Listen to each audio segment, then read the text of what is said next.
Día 24 de octubre, San Antonio María Claret, arzobispo de Santiago de Cuba y fundador 1807-1870.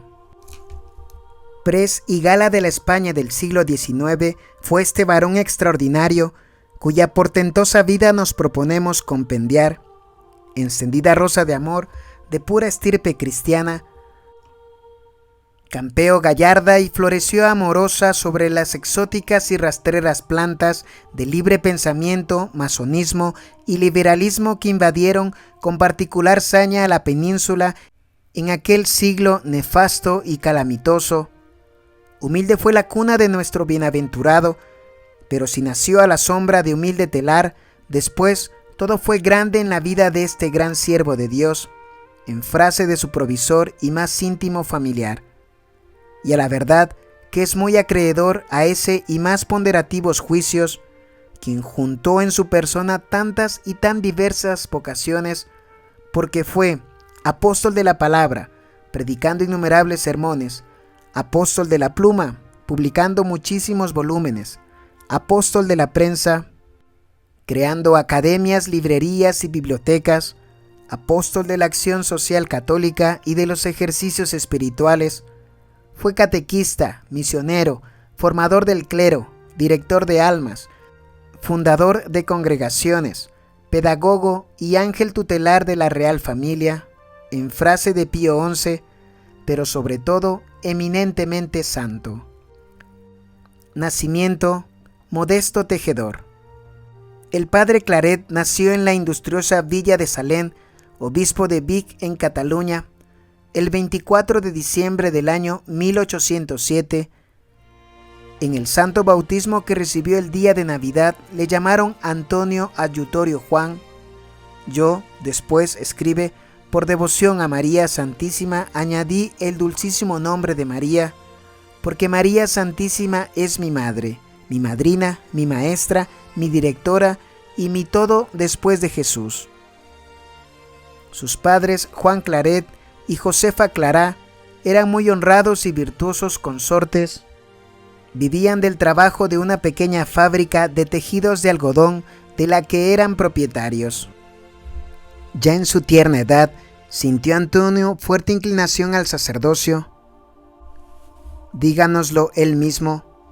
Siendo muy niño, cuando aún estaba en el silabario, fui preguntado por un gran señor que vino a visitar la escuela qué quería ser. Yo le contesté que quería ser sacerdote.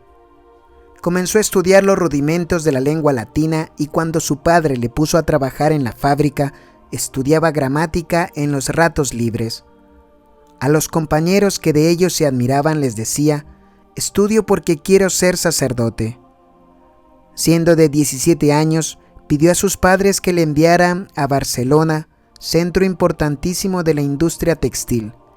Y a la verdad, Antonio mostraba tan raro talento y aplicación a aquel arte de tejer, que sus padres convinieron en que fuese a Barcelona. Sin dificultad logró que le admitiesen de capataz en una importante fábrica. Le vinieron por entonces los deseos de juntar a la práctica de aquel arte la teoría, y así decidió asistir a las clases de dibujo de la Casa Lonja, de donde salió tan aventajado en estos estudios que logró los primeros premios en los exámenes públicos. Con esto hubiera podido establecerse ventajosamente y aún llevar adelante y perfeccionar el taller de sus padres, si no le persiguiera continuamente la idea de consagrarse a la salvación de las almas. Esta preocupación no era en él reciente ni nueva. Las primeras ideas de que tengo memoria son que cuando tenía unos 5 años, estando en la cama, en lugar de dormir, yo siempre he sido muy dormilón, pensaba en la eternidad, pensaba siempre, siempre, siempre. Yo me figuraba unas distancias enormes, a estas añadía otras y otras, y al ver que no alcanzaba el fin, me estremecía y pensaba: los que tengan la desgracia de ir a la eternidad de penas, ¿jamás acabarán el penar? ¿Siempre tendrán que sufrir? Sí, siempre, siempre tendrán que penar.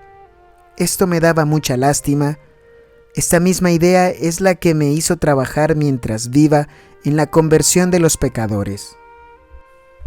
Un accidente del que salió con vida por milagro fue gran parte para hacerle entrar más en sí mismo respecto de su vocación.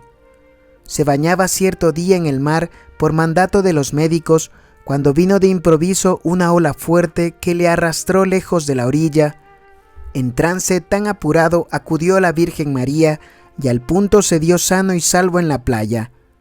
De esta visible protección de la Madre de Dios se acordaría el santo cuando pocos años más tarde estuvo en trance de naufragar su angelical virtud.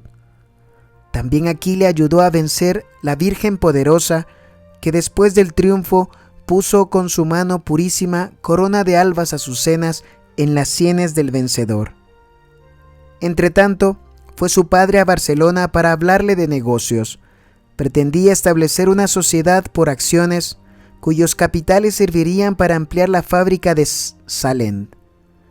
Antonio pensaba por entonces en retirarse a la Cartuja de Montalegre. Díjoselo a su padre, dándole la razón que le impulsaba a ello, que era el estar ya desengañado, fastidiado y aburrido del mundo. Don Juan Claret, que era cristiano de fe roqueña, le contestó: Dios me libre de quitarte la vocación. Si esta es su divina voluntad, la acato y la adoro. Mas me gustaría que fueras sacerdote secular. Con todo, hágase la voluntad de Dios. Principios de su apostolado. El año 1829 ingresó Antonio en el seminario de Vich, donde estudió los cursos de filosofía y teología de la carrera completa. Fueron tales su virtud y ejemplar vida que el obispo de Vich, a la sazón el ilustrísimo don Pablo Corcuera, le confirió los sagrados órdenes antes de acabar la teología. Don Fortián decía el prelado a su mayordomo: quiero ordenar luego a Antonio porque hay en él algo extraordinario. El sábado de témporas de Adviento del año 1833 le ordenó de menores juntamente con Balmes en la iglesia del oratorio de San Felipe Neri. A 13 de junio de 1835, festividad de su santo patrono, fue ordenado presbítero en Solsona y nombrado coadjutor de su pueblo natal. España estaba asolada por entonces con la guerra civil. El siervo de Dios se hizo apóstol de los soldados que llenaban la villa de Salent. Por aquel tiempo le vino el apostólico pensamiento de dedicarse exclusivamente a misionar en los pueblos de Cataluña, faltos de pan espiritual desde la supresión de las órdenes religiosas. Mas antes quiso consultar la oportunidad de aquel designio con un santo religioso del oratorio. Si el padre me dice que no es oportuno, dijo Antonio a un amigo suyo, me iré a las misiones extranjeras, pues tengo sed de derramar mi sangre por Jesucristo. El parecer del oratoriano fue negativo. Mosén Claret determinó trasladarse a Roma, previa licencia de su prelado, y allí pedir ser admitido en la congregación de las misiones extranjeras. A pie y con pobrísimo equipaje, vadeando 1000 dificultades, pasó la frontera y llegó a Marsella, donde se embarcó para Civitavecchia. Llegado a Roma, le fue dado tener ejercicios espirituales en la casa profesa de los padres jesuitas. Allí determinó entrar en la compañía, pero a los pocos meses de noviciado le sobrevino gravísimo dolor en una pierna y tuvo que volver a España. Más adelante, el padre general le escribía: Dios le trajo a usted a la compañía, no para que se quedase en ella, sino para que aprendiese a ganar almas para el cielo. Misionero y fundador de misioneros. Ya restablecido del todo de su dolencia, logró licencia del prelado para dar misiones en Cataluña y aún en las Islas Canarias. En este ministerio fue realmente admirable. No se cansaba de predicar y confesar. Se le vio hablar hasta 8 y 12 veces en un solo día. Por la noche rezaba el breviario y pasaba largas horas en oración. Y en verdad que casi no hubo pueblo del Principado donde Mosén Claret no predicase. Aludiendo a la multitud de gente que le acompañaba y seguía, escribió: Si estamos en poblado nos rodean, si vamos al desierto allá nos siguen. Quien al leer esta afirmación no piensa espontáneamente en parecidas escenas evangélicas. En muchas partes tuvo que mandar construir un vallado para que los numerosos oyentes no se le viniesen encima. Como hacía los viajes a pie, al ir cierto día a una parroquia donde lo aguardaban, topó con un torrente cuyas aguas, desbordadas con las crecidas de las lluvias, rugían al precipitarse por entre las rocas.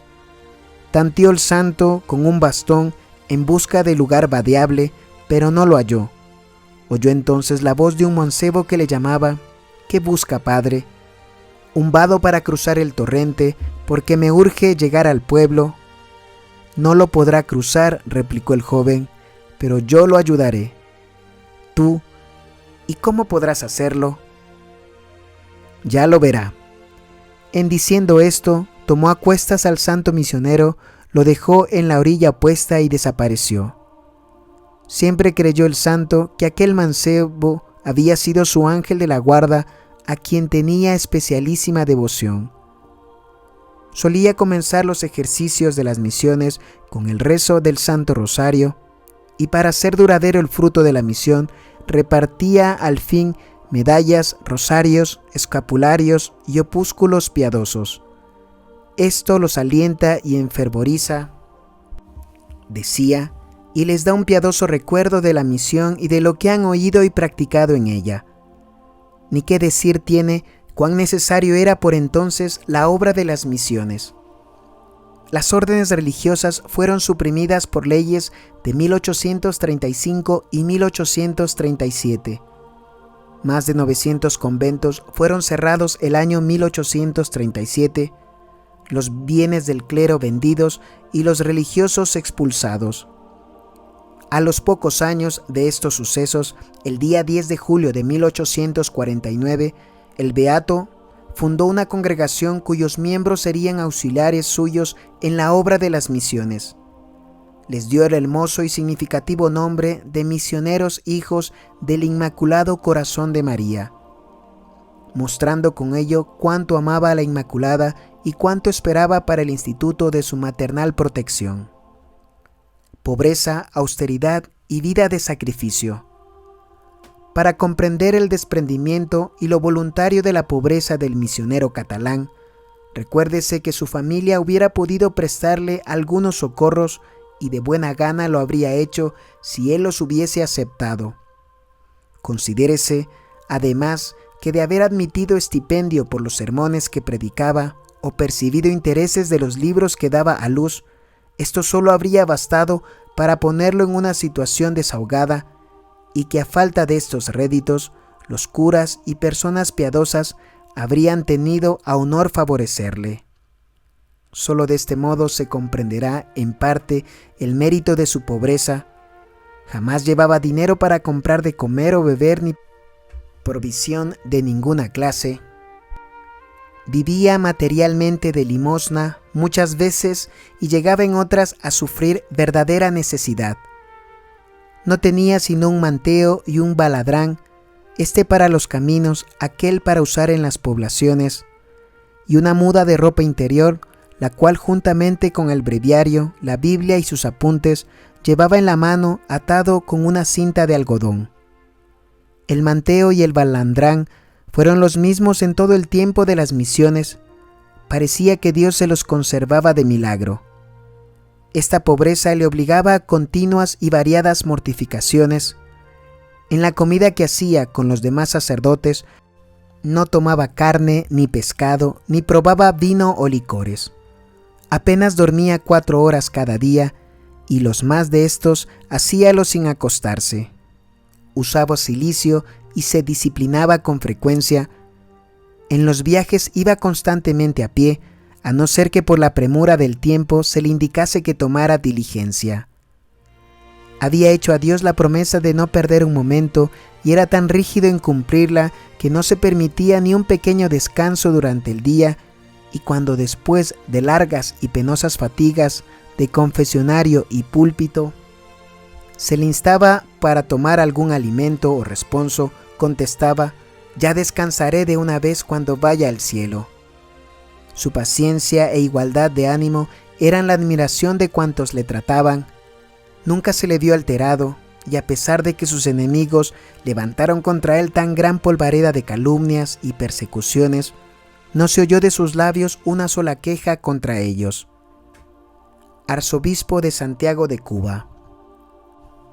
Los excelentes y abundantes frutos que Mosén Claret produjo en Cataluña 1840-1848 y en Canarias 1848 y 1849 fueron causa de que por real orden de 4 de agosto de 1849 le nombrasen para la silla arzobispal de Santiago de Cuba.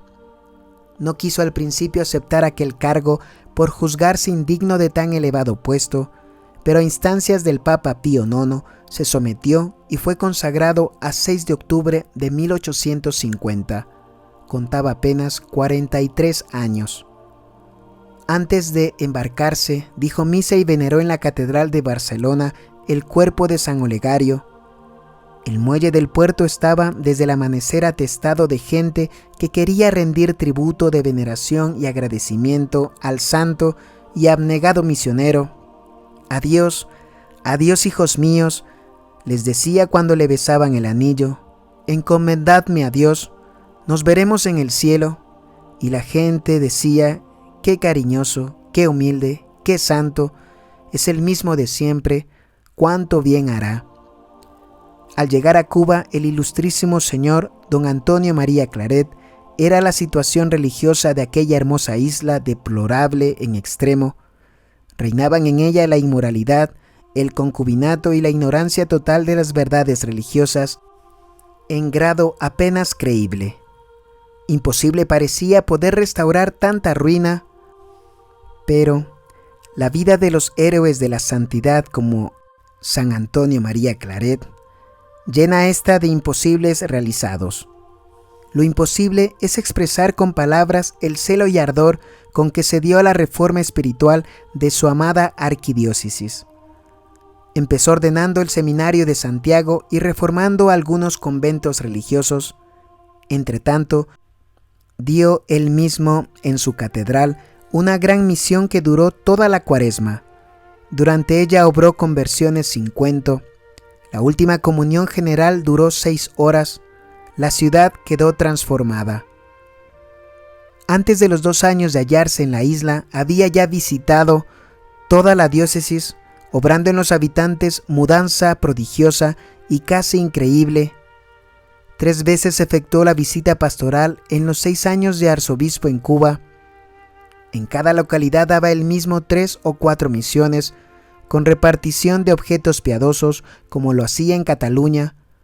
Con esto y con las providencias que tomó para restablecer escuelas de niños y niñas, casas de caridad, hospitales y cajas de ahorro, mudó de todo en todo la faz de la diócesis. Tan satisfecho estaba del santo obispo el gobernador de Cuba que solía decir: me bastarían algunos obispos como este para reformar la isla. Y el sumo pontífice Pío IX, a 27 de septiembre de 1854, le envió una carta muy laudatoria en la que le alentaba a perseverar en sus obras de celo, a pesar del odio de las sociedades secretas. Al año siguiente, 1855, fundó el santo la Congregación de Monjas de la Enseñanza. Atentado, renuncia al arzobispado. La masonería, muy influyente por entonces en Cuba, veía con malos ojos los excelentes frutos del apostolado del santo. Ella, sin duda, armó el brazo del asesino que atentó contra la vida del insigne arzobispo cuando éste salía de la iglesia de Holguín, donde había predicado durante 1 hora y media para dar principio a la misión. Habiendo entrado el santo en la calle Mayor, se le acercó en ademán de besarle el anillo un hombre cuya concubina se había convertido por las predicaciones del arzobispo. Armado de una navaja de afeitar, le descargó un recio golpe en la cabeza. Afortunadamente falló en su intento y solo le hirió levemente. El prelado perdonó a su agresor. En el tiempo en que no pudo predicar y ocuparse en otros ejercicios del ministerio pastoral, trazó el plan de la Academia Católica de San Miguel, compuesta de literatos, artistas y personas virtuosas y dedicada a la propagación de buenos libros. Ya antes del inicuo atentado había manifestado el santo arzobispo deseos de renunciar a su cargo porque, como no me es dado resistir a esas disposiciones legales que repugnan a mi conciencia, escribía, creo mi deber renunciar al arzobispado. Pero ahora que el triste suceso había demostrado que las sociedades secretas intentaban quitarle la vida, le aconsejaron que dimitiese para evitar mayores males. Así lo hizo, deseoso de ser otra vez misionero de España. La providencia le reservaba más altos destinos. A su llegada a España, el año de 1856, supo que acababa de ser nombrado confesor de la reina Isabel II y arzobispo in partibus Trajanopolis de Frigia. Después de trabajar para que no se pusiera sobre sus hombros carga tan delicada y para él tan nueva, la aceptó al fin, no sin antes imponer a la reina algunas condiciones, como la de no obligarle a vivir en palacio y la de gozar la libertad para visitar los hospitales y predicar en Madrid. Su amor a Jesús sacramentado no tenía límites. El 26 de agosto de 1861 recibió del Señor, entre otros favores extraordinarios, el de conservar las especies sacramentales de una comunión a otra, de manera que su pecho era un tabernáculo viviente. Favor tan singular se repitió todos los días durante los 9 últimos años de su vida. El destierro y la muerte. Llegó la revolución de 1868 que destronó a doña Isabel. La desgraciada reina tuvo que expatriarse para ponerse a salvo de sus enemigos. Pasó a Francia con algunos vasallos fieles y al destierro le acompañó también su confesor, el santo Claret, por juzgar ser esa su obligación. Que obró bien en estas circunstancias se lo dijo el mismo pontífice Pío IX en abril de 1869, cuando el santo acudió al Concilio Vaticano I. Estando en Roma enfermó de gravedad. Allí fue a buscarle el director general de los padres misioneros para traerlo a Prades, Pirineos Orientales, donde mejoró algún tanto. Pero aún allí le persiguieron sus enemigos de España y lograron que el gobierno francés internara al venerable anciano, el cual de por sí partió para el monasterio de Fontfroide, distante como 3 leguas de la ciudad de Narbona. Aquel lugar le tenía el Señor preparado para su descanso.